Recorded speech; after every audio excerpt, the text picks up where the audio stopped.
ನಮಸ್ಕಾರ. ಇದು ಸುದ್ದಿ ವಿಶ್ಲೇಷಣೆ. ನಾನು ಶಶಿಧರ್ ಭಟ್. ಇದು ನನ್ನ ಡಿಜಿಟಲ್ ವಾಹಿನಿ ಸುದ್ದಿ TV. Ballari, republic of Ballari ಅಲ್ಲಿ ನಡೆದಂಥ ಒಂದು ಘಟನೆ. ಗುಂಡು ಹಾರಿತು, ಒಂದು ಹೆಣ ಬಿತ್ತು. ಅದಾದ ಮೇಲೆ ಪ್ರಾರಂಭವಾದದ್ದು ರಾಜಕಾರಣ. ರಾಜಕೀಯ ಲಾಭ ಎಲ್ಲಿ ಸಿಗುತ್ತೆ, ಹೇಗ್ ನಾವು ಮೂವ್ ಮಾಡಿದರೆ ರಾಜಕೀಯ ಲಾಭ ಆಗತ್ತೆ, ಇದು ಇವತ್ತಿನವರೆಗೂ ಬಹಳ ಮುಖ್ಯವಾದ ಪ್ರಶ್ನೆಯಾಗಿದೆ ರಾಜಕೀಯ ಪಕ್ಷಗಳಿಗೆ. ರಾಜಕೀಯ ಲಾಭದ ಕಾರಣದಿಂದ ಒಂದೊಂದು ರಾಜಕೀಯ ಪಕ್ಷ ಒಂದೊಂದು ಸ್ಟ್ಯಾಂಡ್ ತಗೋತಾ ಇದೆ. ಅವರ ನಿಲುಮೆ ಮಾನವೀಯತೆ ಮೇಲೆ ನಿಂತಿಲ್ಲ, ಅಲ್ಲೊಂದು ಹೆಣ ಉರುಳಿದೆ ಅನ್ನೋದ್ರ ಮೇಲೆ ಅವರ ನಿಲುಮೆಗಳು ನಿಂತಿಲ್ಲ. ಅದು ಕಾಂಗ್ರೆಸ್ ಇರಲಿ, ಬಿಜೆಪಿ ಇರಲಿ, JDS ಇರಲಿ. ಹಾಗೇನೆ ಬಳ್ಳಾರಿ ಹೇಗೆ ಹತ್ಯಾ ರಾಜಕಾರಣದ ಕೇಂದ್ರ ಆಗಿದೆ. ಒಂದು ಕಡೆ ಅಕ್ರಮ ಗಣಿಗಾರಿಕೆ, ಸಂಪಾದಿಸಿದ ಕೋಟಿ ಕೋಟಿ ಹಣ, ಪ್ರಕೃತಿಯ ಲೂಟಿ, ಇದು ಒಂದೆಡೆ. ಇನ್ನೊಂದು ಕಡೆ ಆಂಧ್ರ ರಾಜಕಾರಣದ ಕರಿನೆರಳು, ಪಾಳೆಗಾರಿಕೆ, ಬಂದೂಕು ಮೂಲಕ ರಾಜಕಾರಣ, ಸಾಮಾಜಿಕ ಬದುಕನ್ನು ಮಾಡುವಂಥದ್ದು, ಗುಂಡು ಹಾರಿಸುವಂಥದ್ದು. ಒಬ್ಬೊಬ್ಬ ನಾಯಕರ ಹಿಂದೆ 3-4 ಜನ ಗನ್ಮ್ಯಾನ್ಗಳು. ಅವರ ಮೆರವಣಿಗೆ, ಒಂದ್ಸಲ ಬಳ್ಳಾರಿಲಿ ಹೊರಟ್ರೆ ಮೆರವಣಿಗೆ ಗನ್ಮ್ಯಾನ್ಗಳ ಜೊತೆಗೆ ಬೆದರಿಸೋದು, ಹೆದರಿಸೋದು. ಇದು ಬಹಳ ಮುಖ್ಯವಾದ ಪ್ರಶ್ನೆ. ಇಲ್ಲಿ ಬಳ್ಳಾರಿಯನ್ನ ಸರಿಪಡಿಸುವುದು ಹೇಗೆ ಅನ್ನುವ ಪ್ರಶ್ನೆ ನಮಗೆಲ್ಲ ಮುಖ್ಯ ಆಗ್ಬೇಕು. ಬಳ್ಳಾರಿ ಒಂದು ಉಳಿದಂತ ಜಿಲ್ಲೆಗಳಂತೆ ಸಾಮಾನ್ಯ ಒಂದು ಜಿಲ್ಲೆಯಾಗಿ ಅಭಿವೃದ್ಧಿ ಪಥದಲ್ಲಿ ಸಾಗುವ ಹಾಗೆ ಮಾಡೋದು ಹೇಗೆ, ಅಲ್ಲಿ ಗಣಿ ಉದ್ಯಮ, ಅಕ್ರಮ ವ್ಯವಹಾರ, ಇದನ್ನೆಲ್ಲ ನಿಲ್ಲಿಸುವುದು ಹೇಗೆ, ಇದನ್ನ ಬಿಜೆಪಿ, JDS, ಕಾಂಗ್ರೆಸ್ ಯೋಚನೆ ಮಾಡಬೇಕಾಗಿತ್ತು. ಆದರೆ ದುರ್ದೈವ ಅವರು ಯೋಚನೆ ಮಾಡುವ ಸ್ಥಿತಿಯಲ್ಲಿಲ್ಲ. ಅವರವರು ತಮ್ಮ ರಾಜಕೀಯ ನಿಲುಮೆಯನ್ನ ರಾಜಕೀಯ ಲಾಭದ ದೃಷ್ಟಿಯಿಂದ ನಿರ್ಧರಿಸ್ತಾ ಇದ್ದಾರೆ. ಸೊ ಇವತ್ತು ನಾನು ಮಾತನಾಡೋದಕ್ಕೆ ಬಹಳ ಮುಖ್ಯವಾದ ಕಾರಣ, ಪ್ರಶ್ನೆಗಳು ಬಹಳ ಮುಖ್ಯವಾದ್ದು. ಅದು ಕೇಂದ್ರ ಸಚಿವ HD ಕುಮಾರಸ್ವಾಮಿ ಅವರು ಇವತ್ತು ಕರೆದಂತಹ ಪತ್ರಿಕಾಗೋಷ್ಠಿ. ಅವರು ಇವತ್ತಿನ ಪತ್ರಿಕಾಗೋಷ್ಠಿಯಲ್ಲಿ ಹಲವು ವಿಚಾರಗಳನ್ನ ಪ್ರಸ್ತಾಪ ಮಾಡಿದ್ರು. ಅವರು ಕೇಳಿದ ಕೆಲವು ಪ್ರಶ್ನೆಗಳು ಮುಖ್ಯ ಆಗಿದ್ವು. ಅದರ ಜೊತೆಗೆ ಅವರ ಟಾರ್ಗೆಟ್ ಬಹಳ ಸ್ಪಷ್ಟ. ಮುಖ್ಯಮಂತ್ರಿ ಸಿದ್ದರಾಮಯ್ಯ ಮತ್ತು ಉಪಮುಖ್ಯಮಂತ್ರಿ DK ಶಿವಕುಮಾರ್ ಅವರನ್ನ ಅವ್ರು ಟಾರ್ಗೆಟ್ ಮಾಡಿದ್ರು. ಆದ್ರೆ ಅವರು ಟಾರ್ಗೆಟ್ ಮಾಡ್ಲಿ, ರಾಜಕೀಯ ಕಾರಣಕ್ಕೆ ಬಿಡಲಿ, ಅದು ಮುಖ್ಯ ಅಲ್ಲ. ಆದ್ರೆ ಅವ್ರು ಕೇಳಿದ ಪ್ರಶ್ನೆಗಳು ಬಹಳ ಮುಖ್ಯ ಅಂತ ನನಗೆ ಅನ್ಸಿತ್ತು. ಮೊದಲನೇದಾಗಿ, ಸೊ ಅವರು ಪತ್ರಿಕಾಗೋಷ್ಠಿಯಲ್ಲಿ ಮಾತನಾಡ್ತಾ ಸಿದ್ದರಾಮಯ್ಯನವರ ಹೇಳಿಕೆಯನ್ನ ಪ್ರಸ್ತಾಪ ಮಾಡಿದ್ರು. ಅವರ ಈಗೇನೋ ಅರಸು ಅವರ ದಾಖಲೆಯನ್ನು ಮುರಿತಾ ಇದ್ದಾರೆ, ಅತಿ ಹೆಚ್ಚು ಕಾಲ ಮುಖ್ಯಮಂತ್ರಿಯಾಗಿ ಅಧಿಕಾರ ನಡೆಸಿದ ದಾಖಲೆ, ಆ ಬಗ್ಗೆ ಪ್ರಸ್ತಾಪ ಮಾಡಿದ್ರು. ಅದರಲ್ಲಿ ನಂತ ಮಹತ್ವ ಇರಲಿಲ್ಲ. ನೀವು ಇತಿಹಾಸಕಾರ ಹಾಗೇನು ಹೇಳ್ತಾನೆ, ಇನ್ನೊಂದು ಹೇಳ್ತಾನೆ, ಮತ್ತೊಂದು ಹೇಳ್ತಾನೆ ಅಂದ್ರು. ಅದಾದ್ಮೇಲೆ ಅವರು ಪ್ರಸ್ತಾಪ ಮಾಡಿದ್ದು ಬಳ್ಳಾರಿ ವಿಚಾರ, DK ಶಿವಕುಮಾರ್ ಅವರ ಹೇಳಿಕೆ. ಸೊ ಅವ್ರು ಕೇಳಿದ ಪ್ರಶ್ನೆ ಬಹಳ ಸ್ಪಷ್ಟವಾಗಿತ್ತು. ಅಂದ್ರೆ ಭರತ್ ರೆಡ್ಡಿ ಅವರಿಗೆ DK ಶಿವಕುಮಾರ್ ಅವರು ನೀಡಿದ ಸರ್ಟಿಫಿಕೇಟ್ ಎಷ್ಟರ ಮಟ್ಟಿಗೆ ಮುಖ್ಯ ಅಂತ, ಎಷ್ಟರ ಮಟ್ಟಿಗೆ ಸರಿ ಅಂತ. ಯಾಕೆಂದ್ರೆ ಒಂದ್ ಕಡೆ ಈ ಬಗ್ಗೆ ಸಮಗ್ರ ತನಿಖೆಯ ಮಾತನ್ನ ಮುಖ್ಯಮಂತ್ರಿಗಳು ಆಡ್ತಾರೆ, ಸಮಗ್ರ ತನಿಖೆ ಮಾಡಬೇಕು ಅಂತ. ಗೃಹ ಸಚಿವರು ಬೇರೆ ರೀತಿ ತನಿಖೆ ಬಗ್ಗೆ ಮಾತನಾಡ್ತಾರೆ. ಆದ್ರೆ ಉಪಮುಖ್ಯಮಂತ್ರಿಗಳು ಅದ್ರ ಬಗ್ಗೆ ಬಹಳ ಸ್ಪಷ್ಟವಾದ ಒಂದು ಹೇಳಿಕೆಯನ್ನು ಕೊಟ್ಬಿಡ್ತಾರೆ, ತನಿಖೆ ಮುಗಿದ ಹಾಗೆ. ಸೊ ಈ ಸಿಚುವೇಶನ್ ನಲ್ಲಿ ನನ್ನ ಮುಂದಿರುವ ಬಹಳ ಮುಖ್ಯವಾದ ಪ್ರಶ್ನೆ, ಕಾಂಗ್ರೆಸ್ ಸರ್ಕಾರ ಮತ್ತು ಸಚಿವರು ತನಿಖೆ ಮುಗಿಯುವುದಕ್ಕಿಂತ ಮೊದಲು ಭರತ್ ರೆಡ್ಡಿ ಮತ್ತು ಅವರ ಗುಂಪಿನವರು ನಿರ್ದೋಷಿ ಅನ್ನುವ ಸರ್ಟಿಫಿಕೇಟ್ ನೀಡ್ತಾ ಇದ್ದಾರಾ? ಸೊ ಉಪಮುಖ್ಯಮಂತ್ರಿಗಳ ಹೇಳಿಕೆ ಮತ್ತು ಉಳಿದವರ ಹೇಳಿಕೆ ನೋಡಿದರೆ ಹಾಗೆ ಅನ್ಸುತ್ತೆ. ಭರತ್ ರೆಡ್ಡಿ ಅವರು ಬಹಳ ಒಳ್ಳೆಯವರು, ಅವರು ಸಜ್ಜನರು, ಸಂತರಿದ್ದಾಗೆ, ಆಯ್ತಾ. ಸುಮ್ಮನೆ ಅವ್ರ ಹಿಂದ್ ಮುಂದೆ ಯಾರೋ ಸಿದ್ಧ ಗಂಡು ಇಟ್ಕೊಂಡಿರ್ಬೋದು. ಸೊ ಇದಕ್ಕೆಲ್ಲ ಕಾರಣ ಜನಾರ್ದನ್ ರೆಡ್ಡಿ, ರಾಮುಲು. ಅವರು ಬಳ್ಳಾರಿಗೆ ಬರದೇ ಇದ್ದರೆ ಶಾಂತವಾಗಿರ್ತಿತ್ತು. ಇದು ಡಿ ಕೆ ಶಿವಕುಮಾರ್ ಅವರ ಹೇಳಿಕೆ. ನಿಜ, ಜನಾರ್ದನ್ ರೆಡ್ಡಿ ಅವರು ಬಳ್ಳಾರಿಗೆ ಬರೆದಿದ್ರೆ ಶಾಂತವಾಗಿರ್ತಿತ್ತು. ಯಾಕಂದ್ರೆ ಜನಾರ್ದನ್ ರೆಡ್ಡಿ ಅವರು ಗುಂಪು ಇರ್ತಿರ್ಲಿಲ್ಲ ಅಂತ. ಇವರೆಲ್ಲ ಒಂಥರ ಅಂಡರ್ ವರ್ಲ್ಡ್ ಡಾನ್ಗಳಿದ್ದಾಗೆ. ಸೊ ಒಬ್ಬ ಡಾನು ಇನ್ನೊಬ್ಬ ಡಾನು ಪೈಪೋಟಿ ನಡೆಸ್ಬೇಕಾದ್ರೆ ಇಬ್ರು ಇರಲೇಬೇಕಲ್ವಾ. ಒಬ್ಬನಿಲ್ಲ ಅಂದ್ರೆ ಅವನೇ ನಡೆಸೋದು ರಾಜ. ಜನಾರ್ದನ್ ರೆಡ್ಡಿ ಬರುವವರೆಗೆ ಭರತ್ ರೆಡ್ಡಿನೇ ರಾಜ ಅಲ್ಲಿ. ಅವ್ರ ವಿರುದ್ಧ ಯಾರು ಮಾತನಾಡೋ ಆಗಿರ್ಲಿಲ್ಲ. ಸೊ ಅದರಿಂದ ಗಲಾಟೆ ಇರಲಿಲ್ಲ. ಜನಾರ್ದನ್ ರೆಡ್ಡಿ ಬಂದ ತಕ್ಷಣ ಒಂದು ಪ್ರಶ್ನೆ ಶುರುವಾಯಿತು. ಅವರು ಗಂಡುಗಲಿ ರಾಮ, ಗನ್ ರಾಮ, ಅವನೊಂದು ಗನ್ ರಾಮ, ಇವರೊಂದು ಗನ್ ರಾಮ, ಗನ್ ಹಿಡ್ಕೊಂಡ್ರು ಹೊಂಟ್ರು ಆಯ್ತು ಅಲ್ವಾ. ಸೊ ಆದ್ರೆ ನನಗೆ ಕುಮಾರಸ್ವಾಮಿ ಅವರ ಮಾತು ಏನಿದೆ, ಅವರು ಪ್ರಸ್ತಾಪ ಮಾಡಿದ್ದು ಡಿ ಕೆ ಶಿವಕುಮಾರ್ ಅವರ ಹೇಳಿಕೆ ಬಗ್ಗೆ. ಅಂದ್ರೆ ತನಿಖೆ ಪ್ರಾರಂಭ ಆಗ್ತಾ ಇದೆ, 4-5 ದಿನ ಆಗಿದೆ. ಈಗಲೇನೆ ನೀವು ಭರತ್ ರೆಡ್ಡಿ ಅವರು ಬಹಳ ಒಳ್ಳೆಯವರು, ಅವ್ರ ಗನ್ಮನ್ನಲ್ಲ ಅಂದ್ರೆ ಎಷ್ಟು ಮಟ್ಟಿಗೆ ಸರಿ ಅಂತ ಈ ಪ್ರಶ್ನೆ ಕೇಳಿದಾಗ ನನಗೆ ನೆನಪಾಗಿತ್ತು ಗೊತ್ತಾ, ಧರ್ಮಸ್ಥಳದ ಪ್ರಕರಣ ಅಂತ. ಹೆಣ ಊತ ಮತ್ತು ಹೆಣ ಸಾಗಾಣಿಕೆ ಮಾಡಿದ ಪ್ರಕರಣ ಇತ್ತಲ್ಲ, ಆ ಪ್ರಕರಣದ ಗತಿ ಈಗ ಏನಾಗಿದೆ ಅನ್ನೋದು ಗೊತ್ತಿದೆ, ಏನಾಗ್ತಾ ಇದೆ ಅನ್ನೋದು ಗೊತ್ತಿದೆ. ಆದ್ರೆ ಆ ಪ್ರಕರಣದ ತನಿಖೆ ಪ್ರಾರಂಭ ಆಗೋದಕ್ಕಿಂತ ಮೊದಲು ಉಪಮುಖ್ಯಮಂತ್ರಿ ಡಿ ಕೆ ಶಿವಕುಮಾರ್ ಅವರು ಹೇಳಿಕೆ ಕೊಟ್ಟುಬಿಟ್ಟಿದ್ರು. ಇದೊಂದು ಷಡ್ಯಂತರ ಕಣ್ರಿ, ಅವರು ದೊಡ್ಡವರೆಲ್ಲ ಒಳ್ಳೆಯವರು, ಪವಿತ್ರ ಭೂಮಿ ಅದು ಅಲ್ಲ, ಅವರೆಲ್ಲರೂ ಜನರೆಲ್ಲ ಪವಿತ್ರರು, ಅಲ್ಲಿ ಸಾಯೋದಕ್ಕೂ ಪುಣ್ಯ ಬೇಕು ಅಲ್ವಾ, ಅಲ್ಲಿ ಸತ್ರ ನೇರವಾಗಿ ಸ್ವರ್ಗಕ್ಕೆ ಹೋಗ್ತಾರೆ, ಅದರಿಂದ ಹೋಗಿ ಜನ ಸಾಯ್ತಾರೆ. ಈ ರೀತಿ ಹೇಳೋ ನೆರೇಟಿವ್ ಸಿದ್ಧ ಆಯ್ತು. ಈಗ SIT ವರದಿಯನ್ನ ಗಮನಿಸಿದ್ರೆ, ಸೊ ಡಿ ಕೆ ಶಿವಕುಮಾರ್ ಹೇಳಿದಾಗಲೇ ಷಡ್ಯಂತರದ ಆಂಗಲ್ ನಲ್ಲಿ ಅದು ಹೋಯ್ತು. ಅಂದ್ರೆ ಅದು ಕೂಡ ತನಿಖೆಗಿಂತ ಮೊದಲೇ ಡಿ ಕೆ ಶಿವಕುಮಾರ್ ಅವರು ಅಪ್ಪಣೆ ಕೊಡಿಸಿದ್ರು ದೊಡ್ಡವರ ಬಗ್ಗೆ. ಸೊ ಈಗ ಬಳ್ಳಾರಿ ಘಟನೆಯಲ್ಲೂ ಕೂಡ ಈಗ ಒಂದು ತೀರ್ಪನ್ನ ಡಿ ಕೆ ಶಿವಕುಮಾರ್ ಅವರು ಕೊಟ್ಟಿದ್ದಾರೆ. ಅದೇನು ಅಂದ್ರೆ ಭರತ್ ರೆಡ್ಡಿ ಅವರು ಒಳ್ಳೆಯವರು, ಭರತ್ ರೆಡ್ಡಿ ಹಾಗಿಲ್ಲ, ಒಳ್ಳೆ ಮನುಷ್ಯ ಅವರು.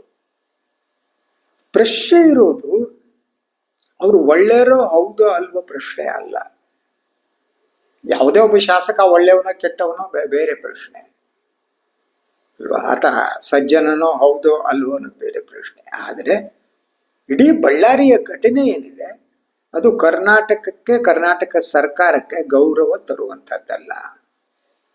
ಎಲ್ಲೋ ಬಿಹಾರದಲ್ಲೋ ಉತ್ತರ ಪ್ರದೇಶದಲ್ಲೋ ನಡೀತಾ ಇರುವಂತ ಘಟನೆ, ಅಲ್ಲಿ ಬಂದೂಕುಗಳನ್ನ ಇಟ್ಕೊಂಡೆ ನಡೆಯೋದು ಅಲ್ವಾ. ಉತ್ತರ ಪ್ರದೇಶದಲ್ಲಿ ಯೋಗಿಯವರ ಹಂಗೇನೆ, ಅಲ್ಲಿ ಬಂದೂಕು ಹಿಡ್ಕೊಳ್ಳೋದು, ಹೊಡೆದು ಹಾಕೋದು, ಒಂದು ಬೇಕಾದ ತಿರ್ಸೋದು, ಬಿಹಾರದಲ್ಲೂ ಹಂಗೆ. ಸೊ ಈ ಬಿಹಾರದ ರಾಜಕೀಯ ಮಾದರಿ ಏನಿದೆ ಅದು ಕರ್ನಾಟಕಕ್ಕೆ ಬಂದಿದ್ರೆ ಅದು ಅಪಾಯಕಾರಿ. ಅದು ರಾಜ್ಯ ಸರ್ಕಾರಕ್ಕೆ ಒಳ್ಳೆಯ ಹೆಸರನ್ನ, ಗೌರವವನ್ನು ತರಲ್ಲ ಅನ್ನೋದು ಒಂದು. ಎರಡನೇದಾಗಿ, ಯಾರು ಅಧಿಕಾರ ನಡೆಸ್ತಾರೆ ಅವರಿಗಿರಬೇಕಾದ ಎಚ್ಚರಿಕೆ ಏನು ಅಂತ. ನೀವು ಒಂದು ತನಿಖೆಗೆ ಆದೇಶ ಮಾಡಿದ ಮೇಲೆ ತನಿಖಾ ವರದಿ ಬರುವವರೆಗೆ ಈ ಬಗ್ಗೆ ಯಾವುದೇ ತೀರ್ಪನ್ನ ಕೊಡಕೂಡದು ಅಂತ. ನೀವು ತನಿಖೆ ಅಂತ ಯಾಕೆ ಮಾಡ್ತೀರಿ ಅಲ್ವಾ, ಯಾರು ತಪ್ಪಿತಸ್ಥರಿದ್ದಾರೆ, ಯಾರು ಇದ್ರಲ್ಲಿ ಮಾಡಿದ್ದಾರೆ ಅವ್ರು ಪತ್ತೆ ಮಾಡೋದಕ್ಕೆ. ತನಿಖೆ ಮಾಡುವುದಕ್ಕಿಂತ ಮೊದಲು ನೀವು ಈ ರೀತಿ ಹೇಳಿಕೆ ನೀಡಿದ್ರೆ ಅದು ತನಿಖೆಯ ಮೇಲೆ ಪರಿಣಾಮ ಬೀರುತ್ತೆ. ಈಗ ಹಾಗೇನೆ ಹಲವು ಪ್ರಶ್ನೆಗಳು ಈ ಪ್ರಕರಣದಲ್ಲಿ ಉದ್ಭವ ಆಗಿವೆ.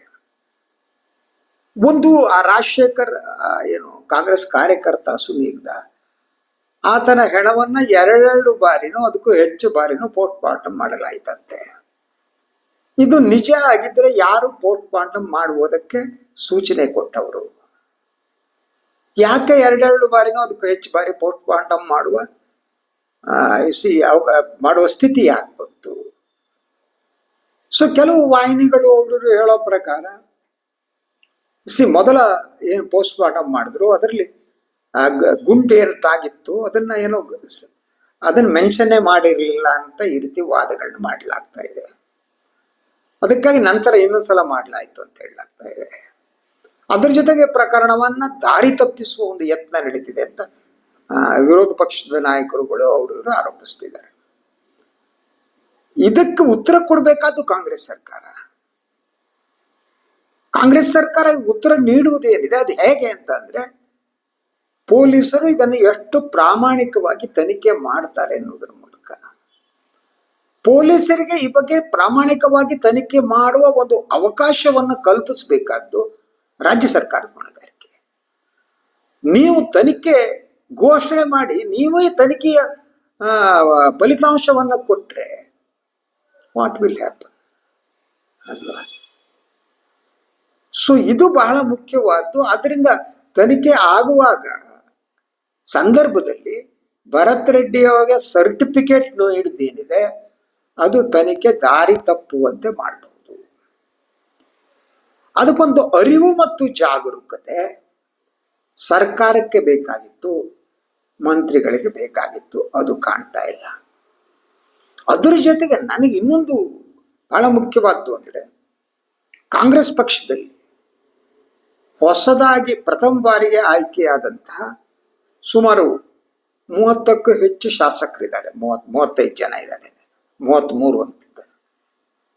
ಸೊ ಇವರಲ್ಲಿ ಬಹಳಷ್ಟು ಜನರನ್ನ ಇವತ್ತಿನ ಸ್ಥಿತಿಯನ್ನ ನೋಡಿದರೆ ಅದನ್ನ ವಿಶ್ಲೇಷಿಸುವುದು ಹೇಗೆ? ಸೊ ಮತ್ತು ಈ ಯಾರು ಹೊಸದಾಗಿ ಈ ಬಾರಿ ಕಾಂಗ್ರೆಸ್ ಅಲ್ಲಿ ಆಯ್ಕೆಯಾಗಿ ಬಂದಿದ್ದಾರೆ ಅದರಲ್ಲಿ ಬಹಳಷ್ಟು ಜನರ ಇತಿಹಾಸ ಸರಿ ಇಲ್ಲ, ಅವರ ಉದ್ಯೋಗವೂ ಸರಿ ಇಲ್ಲ, ಇತಿಹಾಸವೂ ಸರಿ ಇಲ್ಲ. ಸೊ ಫಾರ್ ಎಕ್ಸಾಂಪಲ್ ಚಿತ್ರದುರ್ಗದ ಅವರ ವೀರೇಂದ್ರ ಪಪ್ಪಿ ಅವರು ತಗೊಳ್ಳಿ, ಒಳಗಡೆ ಹೋಗಿ ಬಂದ್ರು ಅಲ್ವಾ? ಈ ರೀತಿ ಬಿಸಿನೆಸ್ ಹೆಸರಿನಲ್ಲಿ ಬೇರೆ ಬೇರೆ ಅಕ್ರಮವೋ ಅಂತ ವ್ಯವಹಾರಗಳ ನಡೆಸುವವರು ಇದ್ದಾರೆ ಕಾಂಗ್ರೆಸ್ಸಿಗೆ. ಇದು ಕಾಂಗ್ರೆಸ್ಸಿಗೆ ಒಳ್ಳೆ ಹೆಸರು ತರೋದಲ್ಲ, ಇದು ಹೆಸರು ತರಲ್ಲ ಅಂತ. ಅದರ ಜೊತೆಗೆ ಈ ಬಳ್ಳಾರಿ ಘಟನೆ ಕೂಡ ಅದೀಗ ರಾಷ್ಟ್ರ ಮಟ್ಟದಲ್ಲಿ ಚರ್ಚೆ ಆಗ್ತಾ ಇದೆ. ರಾಜ್ಯ ಕಾಂಗ್ರೆಸ್ ಸರ್ಕಾರ ಒಂದಲ್ಲ ಒಂದು ಕಾರಣಕ್ಕೆ ವಿವಾದಕ್ಕೆ ಸಿಕ್ಕಾಕೊಳ್ಳುತ್ತೆ. ಅವ್ರಿಗೆ ಕನಿಷ್ಠ ಡಿಫೆಂಡ್ ಮಾಡ್ಕೊಳಕ್ಕೂ ಬರಲ್ಲ. ಯಾರೋ ಹೇಳ್ತಾ ಇದ್ರು ಕೋಗಿಲು ಘಟನೆ ನಡೀತಲ್ವಾ, ಇದನ್ನ ಡಿಫೆಂಡ್ ಮಾಡ್ಕೊಳಕ್ ಬರಲ್ಲ. ನನಗೆ ಯಾರೋ ಒಬ್ರು ಸ್ನೇಹಿತರು ಹೇಳಿದ್ರು, ಈ ಕಾಂಗ್ರೆಸ್ ಈಗ ಮಾಡ್ತಾ ಇದೆಯಲ್ಲ ಕೋಗಿಲಲ್ಲಿ, ಅಲ್ಲಿ ಯಾರು ಸಂತ್ರಸ್ತಿದ್ದಾರೆ, ಮನೆ ಕೊಡ್ತಿದ್ದಾರೆ, ಅದು ಫಸ್ಟ್ ಟೈಮ್ ಅಲ್ಲ. ರಾಮಕೃಷ್ಣ ಹೆಗಡೆ ಮುಖ್ಯಮಂತ್ರಿ ಆದ ಸಂದರ್ಭದಲ್ಲೂ ಕೂಡ ಇಂಥದ್ದೇ ಒಂದು ಘಟನೆ ನಡೆಯುತ್ತೆ. ಅದು ಬೆಂಗಳೂರು ಹೃದಯ ಭಾಗದಲ್ಲಿರುವಂತ ಒಂದು ಸ್ಲಮ್ ಇದು. ಅದು ನೀವು ಕನಿಂಗ್ಹ್ಯಾಮ್ ರೋಡ್ ಇಂದ ಈ ಕಡೆ ಬಂದ್ರೆ ಅಲ್ಲಿಗ ಜೈನ್ ಹಾಸ್ಪಿಟಲ್ ಯಾವ್ದೋ ಬಂದಿದೆ ನೋಡಿ, ಆ ಸ್ಥಳದಲ್ಲಿ ಸೊ ಇದೇ ರೀತಿ ಅಕ್ರಮವಾಗಿ ಮನೆ ಕಟ್ಟಿಕೊಂಡವ್ರು ಇರ್ತಾರೆ. ಎಲ್ಲೆಲ್ಲ ಹೊರಗಡೆಯಿಂದ ಬಂದವರು, ಬೇರೆ ಬಂದವರು ಇರ್ತಾರೆ. ರಾಜ್ಯ ಸರ್ಕಾರ ಡಿಮಾಲಿಷ್ ಮಾಡಿಬಿಡುತ್ತೆ. ಆ ಡಿಮಾಲಿಷ್ ಆದ ತಕ್ಷಣ, ಗಲಾಟೆ ಆದ ತಕ್ಷಣ, ಗೊತ್ತಾದ ತಕ್ಷಣ ರಾಮಕೃಷ್ಣ ಹೆಗಡೆಯವರು ಅವರಿಗೆಲ್ಲರಿಗೂ ಕೂಡ ಪರ್ಯಾಯವಾದ ಮನೆಗಳನ್ನ ಕಟ್ಸ್ಕೊಡ್ತಾರೆ. ಅದೇ ಈಗ RK ನಗರ ಅಂತಿದೆ, ರಾಮಕೃಷ್ಣ ಹೆಗಡೆ ನಗರ ಅಂತ. ಬಿಕಾಸ್ ಅವರಿಗೆ ಮನೆ ಕಟ್ಟಿಕೊಟ್ಟಿತ್ತು. ಅದರಿಂದ ಇಂಥ ಪರಿಸ್ಥಿತಿಯಲ್ಲಿ ಬೇರೆ ಮನೆ ಕಟ್ಕೊಡೋದು ಸಂಪ್ರದಾಯ ಇದೆ ಕರ್ನಾಟಕದಲ್ಲಿ. ಅದಕ್ಕೆ ಇವ್ರು ಬೇರೆ ರೀತಿ ಇವ್ರಿಗೆ ಈ ಕಾಂಗ್ರೆಸ್ ಅವ್ರು ಡಿಫೆಂಡ್ ಮಾಡ್ಕೊಳ್ಳೋ ಯೋಗ್ಯತೆನೂ ಇಲ್ಲ. ಯಾರ್ಯಾರು ಅವರು ಇಟ್ಕೊಂಡಿರ್ತಾರೆ. ಏನ್ ಗೊತ್ತಾ ನಿಮ್ಗೆ, ಒಂದು ಈ ಪ್ರಕೃತಿ ವಿಕೋಪದಲ್ಲಿ ಏನಾಯ್ತು, ಅಲ್ಲಿ ಮನೆ ಕಟ್ಕೊಟ್ಟಿಲ್ಲ, ಅಲ್ಲೆಲ್ಲ ನಿಜ. ಆದ್ರೆ ಇಲ್ಲಿ ಯಾವಾಗ ನೀವು ಡಿಮಾಲಿಷ್ ಮಾಡ್ತೀರಿ, ಅದು ಸರ್ಕಾರ ಮಾಡಿರುವ ತಪ್ಪಿನಿಂದ ಆಗಿದ್ದು. ಆದ್ರಿಂದ ಸರ್ಕಾರ ತಕ್ಷಣ ಪರ್ಯಾಯ ಒದಗಿಸ್ಬೇಕು. ಉಳಿದ ಪ್ರಕೃತಿ ವಿಕೋಪಕ್ಕೂ ಸರ್ಕಾರ ಒದಗಿಸ್ಬೇಕು ನಿಜ. ಆದ್ರೆ ಪ್ರಕೃತಿ ವಿಕೋಪ ಆಗುವುದ ಕಾರಣ ಸರ್ಕಾರ ಅಲ್ಲ. ಭಾರಿ ಮಳೆ ಬಂದು ಇನ್ನೊಂದಾಗಿ ಮತ್ತೊಂದಾಗಿ ಮನೆ ಕಟ್ಟು ನಿಜ ಅವ್ರಿಗೆ ಮಾಡ್ಕೊಡ್ಬೇಕು. ಆದ್ರೆ ಅದ್ರಲ್ಲಿ ಸರ್ಕಾರ ತಪ್ಪಿಲ್ಲ. ಆದರೆ ಈ ಸಂತ್ರಸ್ತರು ಯಾರಿದ್ದಾರೆ, ನೀವು ಡಿಮಾಲಿಷ್ ಮಾಡಿ ಅವ್ರ ಮನೆಯನ್ನು ಕೆಡಗಿದ್ದೀರಿ, ಇನ್ನೊಂದು ಮಾಡಿದ್ದೀರಿ, ಅದ್ರ ಜವಾಬ್ದಾರಿ ಸರ್ಕಾರ ತಕ್ಷಣದ will have to perform and give them alternative site house, ಅದು ಕೊಡ್ಬೇಕಾದ ಕರ್ತವ್ಯ ಅಲ್ವಾ ಅವತ್ತು. ಇದನ್ನ ಹೇಳೋದಕ್ಕೂ ಬರಲ್ಲ ಕಾಂಗ್ರೆಸ್ನಲ್ಲಿ. ಅವ್ರಿಗೆ ಬೇರೆ ಬೇರೆ ಇದಕ್ಕೆ ಸಿಕ್ಕಾಕೊಂಡ್ಬಿಟ್ಟು ಏನೇನೋ ಹೇಳ್ಕೊಬಿಟ್ಟು ವ್ಯವಹಾರ ಬಿಸಿನೆಸ್ ಅಂದ್ಕೊಂಡು ಈಗ ಇನ್ನೇನೋ ಹೇಳಕ್ ಹೋಗ್ಬಿಟ್ಟು ಏನೋ ಗುಡ್ಡ ಆಗದ್ ಮೈ ಮೇಲೆ ಹಾಕೊಂಡ್ರು ಅನ್ನೋ ಹಂಗೆ ಎಲ್ಲ ತಂದು ತಲೆ ಮೇಲೆ ಹಾಕೊಂಡು ಕೂತಿದ್ದಾರೆ. ಅವ್ರು ಡಿಫೆಂಡ್ ಮಾಡ್ಕೊಳ್ಳೋದು ಯೋಗ್ಯತೆ ಕೂಡ ಆಗ್ತಾ ಇಲ್ಲ. ಸೊ ಅದರಿಂದ ಏನು ಈ ಬಳ್ಳಾರಿ ಪ್ರಕರಣ ಏನಿದೆ, ಅದು ಕಾಂಗ್ರೆಸ್ಸಿಗಾಗ್ಲಿ ಇನ್ನೊಬ್ರಿಗೆ ಯಾಕೆ ಗೌರವ ತರೋದಲ್ಲ. ಎವ್ರಿ ಪೊಲಿಟಿಕಲ್ ಪಾರ್ಟಿ, ಎಲ್ಲ ಪಕ್ಷಗಳು ದೇ ವಿಲ್ ಟ್ರೈ ಒಂದು ಬಳ್ಳಾರಿಯನ್ನ ಒಂದು ಅವರ ಈ ಗುಂಡಾ ರಾಜಕಾರಣದಿಂದ ಬಳ್ಳಾರಿಯನ್ನು ಹೊರಗೆ ತರಬೇಕು, ಪಾಳೆಗಾರಿಕೆ ರಾಜಕಾರಣದಿಂದ ಬಳ್ಳಾರಿಯನ್ನು ಹೊರಗೆ ತರಬೇಕು. ಇದರ ಜವಾಬ್ದಾರಿ 3 ರಾಜಕೀಯ ಪಕ್ಷಗಳಿಗಿದೆ.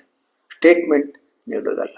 ಅದ್ರ ಜೊತೆಗೆ ತನಿಖೆ ಯಾವಾಗ ಆದೇಶ ಮಾಡ್ತೀರಿ, ತನಿಖೆ ಆಗುವವರೆಗೆ ಮಂತ್ರಿಗಳು, ಉಪಮುಖ್ಯಮಂತ್ರಿಗಳು, ಶಾಸಕರು ಮೌನವಾಗಿರ್ಬೇಕು, ರಿಯಾಕ್ಟ್ ಮಾಡಕ್ ಹೋಗ್ಬಾರ್ದು. ಫಲಿತಾಂಶ ಬಂದ ಮೇಲೆ ಅನೌನ್ಸ್ ಮಾಡಬೇಕು, ಆವಾಗ ಹೇಳಬೇಕು. ತನಿಖೆಗೆ ಮೊದಲು ಹೇಳಿಕೆ ಕೊಟ್ರೆ ಧರ್ಮಸ್ಥಳದ ಪ್ರಕರಣದ SIT ಯಾದಾಗೆ ಆಗುತ್ತೆ. ಇದು ಷಡ್ಯಂತ್ರ ಅಂದ್ರೆ ತನಿಖೆ ಮಾಡಿ ಷಡ್ಯಂತ್ರ ಅಂತಾರೆ. ಇಲ್ಲೂ ನೀವು ಮೊದಲೇ ಭರತ್ ರೆಡ್ಡಿ ಅವರು ಯೋಗ್ಯರು ಅಂದ್ರೆ ಪೊಲೀಸರು ತನಿಖೆ ಮಾಡಿ ಭರತ್ ರೆಡ್ಡಿ ಯೋಗ್ಯ, ಜನಾರ್ದನ್ ರೆಡ್ಡಿ ಯೋಗ್ಯ ಅಲ್ಲ ಅಂತ ಹೇಳ್ತಾರೆ. ಹಾಗೆ ನೋಡಿದ್ರೆ ಇವ್ರು ಯಾರು ಯೋಗ್ಯರೇ ಅಲ್ಲ. ಇದು ಇವತ್ತಿನ ಸುದ್ದಿ ವಿಶ್ಲೇಷಣೆ. ಇನ್ನೊಂದು ವಿಚಾರದಲ್ಲಿ ಮತ್ತೆ ಬರ್ತೀನಿ. ನಾನು ವಾಯಿನ್ ಲೈಕ್ ಮಾಡಿ, ಸಬ್ಸ್ಕ್ರೈಬ್ ಮಾಡಿ, ಬೆಲ್ ಐಕಾನ್ ಪ್ರೆಸ್ ಮಾಡೋದಕ್ಕೆ ಮರಿಬೇಡಿ. ಹಾಗೇನೆ ಸಾಧ್ಯ ಆದರೆ ಸಹಾಯ ಮಾಡಿ ಸ್ವತಂತ್ರ ಪತ್ರಿಕೋದ್ಯಮವನ್ನು ಉಳಿಸಿ ನನ್ನನ್ನು ಆಶೀರ್ವದಿಸಿ. ನಮಸ್ಕಾರ.